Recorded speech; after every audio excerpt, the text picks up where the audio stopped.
Welcome to Freelance Sucks. Here we discuss the dark side of freelancing about which nobody usually talks out loud. In this show, we speak with experienced freelancers, and I'm sure listening to their stories helps you prepare for freelancers' challenges.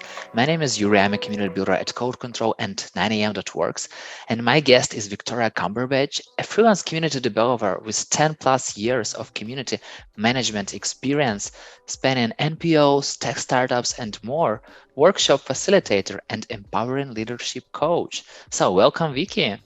Thanks, Yuri. I want so much to listen to your experience and learn from you. So, the easiest question: Okay. what is the most challenging part of being a freelancer for you? Okay. The most challenging. I looked over because I'm surrounded by whiteboards, and that is honestly the most challenging thing. It comes in twos. One is I am an absolute waterfall of ideas, constant barrage of ideas. And also, I'm a total Capricorn. And so I want it all done yesterday and perfectly the first time. And I don't want to pay anybody to help me. I'm going to do it myself. So that ends up being challenging because, well, there's only so many hours in a day. And I actually have a whole life, surprisingly, that isn't just freelance. So like I have to, do other stuff. And doing it all myself and being in biz development, marketing, sales funnels, figuring it out, webinars, that is really hard for me to keep up with. Is it even possible? I don't think so. I'm going to be real. I really don't think so. People are like balance. And I'm like, okay, but something's got to give. You can balance like maybe 4 plates. Let's be real. Work balance. Yeah, right. Work first, then sleep. And balance will be when I'm not conscious. Great. Out of your things you are doing, what is the most time consuming thing?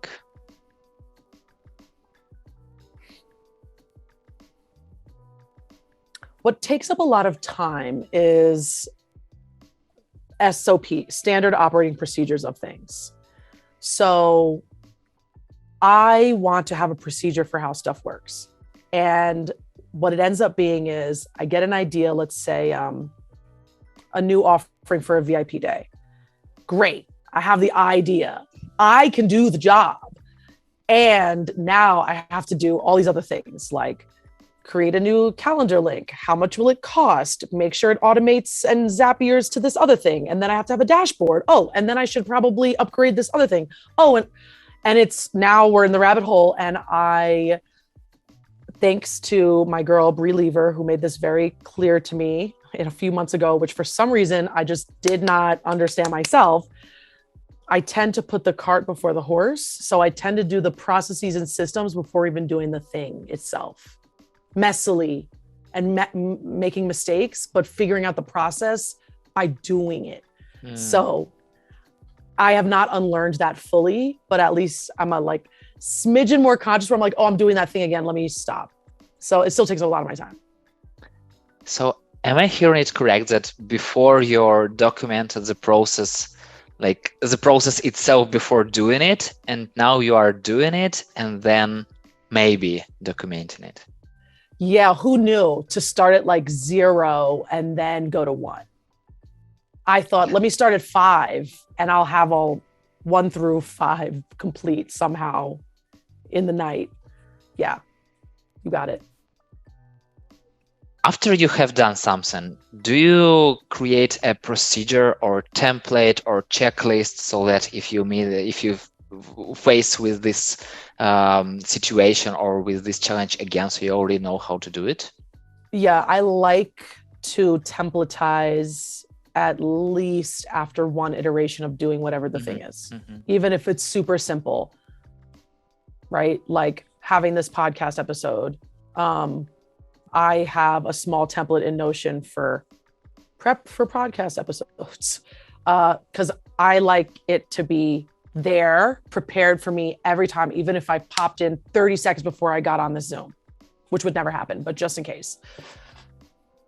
It reminds me some people who have the same clothes, in Oh, their. really? I could definitely be one of those people. Like my boyfriend hates this about me, but I could eat with an IV drip. If I could just have an IV drip for food, because it's the number one thing that goes out the window when I'm in the zone. I really can go all day without eating. It's not great, but if I could friggin' meal prep the same thing every day, I wouldn't care until I died. Like grilled chicken, some brown rice, some steamed broccoli. Call it a day. If I could, I would. It just doesn't happen. Why? I don't know. It's life, life happens. I know. And in your freelancing career, what is the most nerve-consuming thing you must deal with? Like I'm getting nervous and anxious about it. Yeah. You know, I do battle with pretty deep imposter syndrome and like inadequacy story. So, right, like I could have easily said, oh, it's really nerve-wracking for me to like get on a call and, convert a sale or anything like that. But like those all just can come with practice. Yeah. I think you can get great at anything by doing it a lot, but it's the internal stuff that isn't like that. It actually has to be a diligent, conscious, forgiving, consistent process. And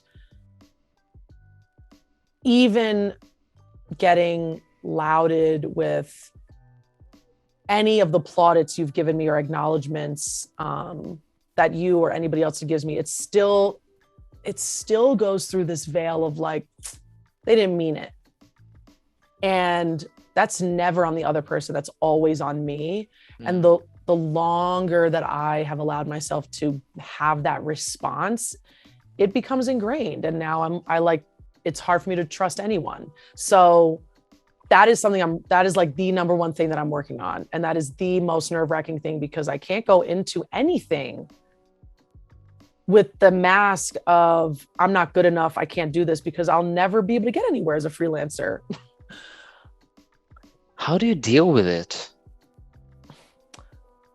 Well, now I feel pretty fortunate that I have several tools that I have at my disposal to utilize, right? So like I went through probably, this is 2023, most of 2022 doing transformational leadership coaching, like me being transformationally coached.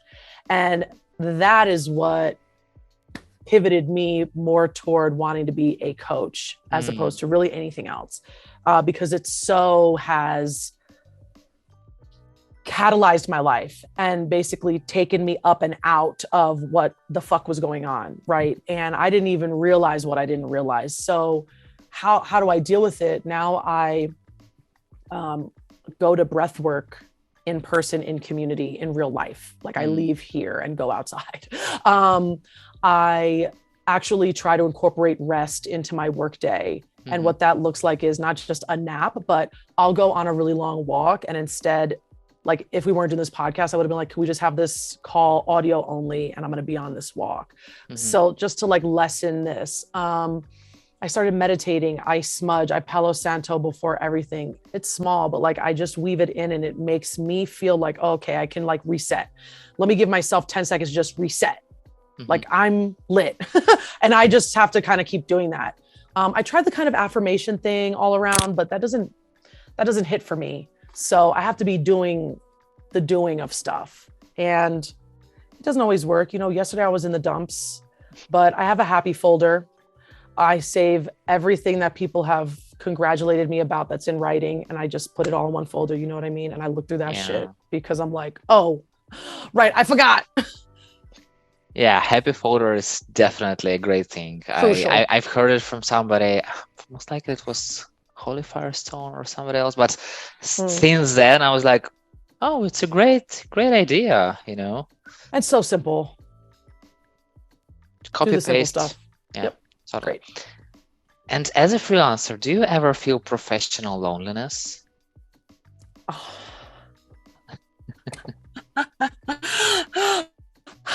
What? Absolutely. Absolutely. Absolutely. I literally can't absolutely any more than I am. I work by myself in my own business. I work in my house by myself. My boyfriend works in the outside world. His sister works in the outside world. I'm also an only child. So I'm very used to being solo. I love some other damn people. So prior to the pandemic, I was on the co-working tip, but I was also living in New York. So they were, everywhere and abundant, which was great. That fulfilled something for me. Here in Denver, there are less co-working spaces. I also share a car, so I don't have the car during the day. So I have to figure something else out. So actually, I'm in the process right now of creating in-person events in Denver. And I have found a few other solo entrepreneurs, and I've just asked them if they want to be in a mastermind with me at my house once a month at least. And of course they're saying yes, because we are all alone.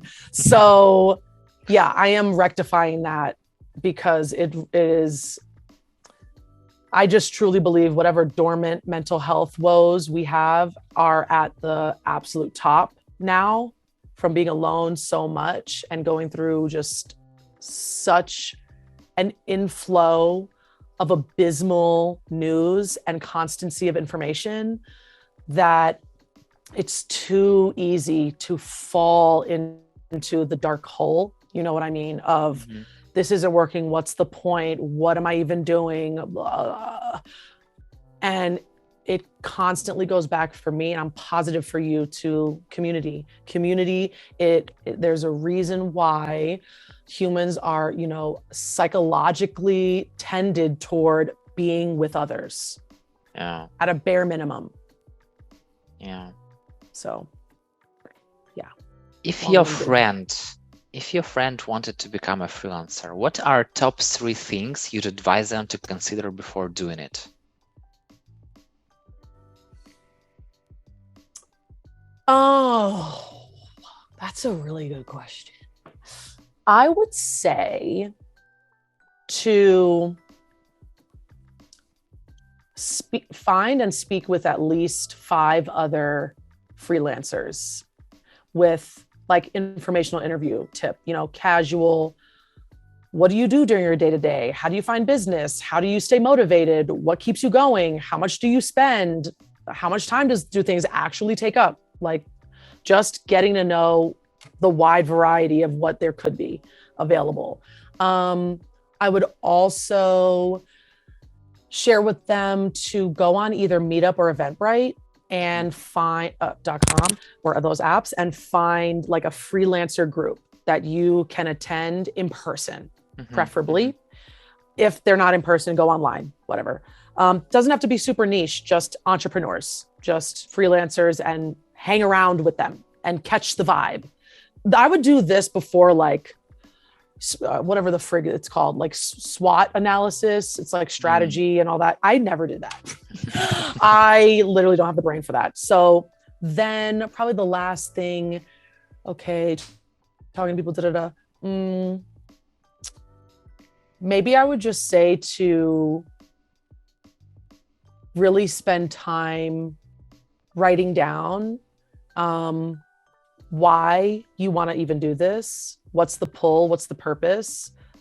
Preferably the purpose that's just beyond monetary. Like, what else are we doing this for? What you believe you have to offer. So I would do it as a mind map. My purpose, what I believe I have to offer, how I can offer it, to whom, where, and then I would kind of map it out in that kind of stream of consciousness way, and then look back at it and be like, oh, okay, like maybe this can work, and go back to that community, talk with them, go back to those freelancers you spoke with at the beginning, and see where there's some connection. Can you have an accountability partner? That's what I would say. Being in community and writing everything down. And then you'll figure it out. Totally. And Viki, I really wish to have the sky as the limit, but time is the limit to our conversation. So the final question, if you were starting freelancing today, what is one thing you would have done differently? Something I would have done differently the both times I've done freelancing, because Anderson Street was a company on its own as well, is I might have taken on the actual mantra of